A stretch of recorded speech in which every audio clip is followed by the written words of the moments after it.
দেখ ভাই, দেখ কইছো তো। শুন ভাই তাহলে তো কও। শুনছই তো। আরে ভাই মোর কথাটা শুনো আগে। আর শুনছি তো। দেখ ভাই, জীবনে বড় হতে গেলে অনেক টাকা পয়সার দরকার আছে। अच्छा। কি আছে না? টাকা পয়সা কার না দরকার? হ্যাঁ আছে তো। এই জীবনে তো অনেক টাকা পয়সার দরকার। না, এই কি করছিস কত তাদি কর শুনি একটু।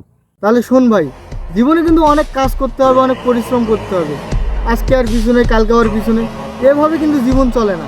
আর আমার বাপ মা সবসময় একটা কথা বলতো যে জীবনের একটা লক্ষ্য খুঁজে বার কর।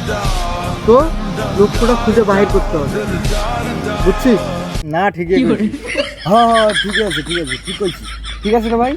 হ্যাঁ একদম ঠিক আছে। কথায় কথায় তো মেলায় কথা হলো, গলাটা শুকিয়ে গেছে। চ চা খাইছি, চ। দে তো দে দে দে তো টাকা দে তো। হ্যাঁ হ্যাঁ এই দে তো দে দে দে দে টাকাটা দে। চা যে খাবেন, টাকাই তো নাই। এতক্ষণ ধরে বড় লোকই গল্প দিলু, এমপি চা খাওয়ার টাকা নাই, খালি তোর বড় বড় গল্প। ওই যে ভাই কথা আছে না, বাড়ির নাই কোনো পুটির মাকে শোনো, এই হচ্ছে দশা।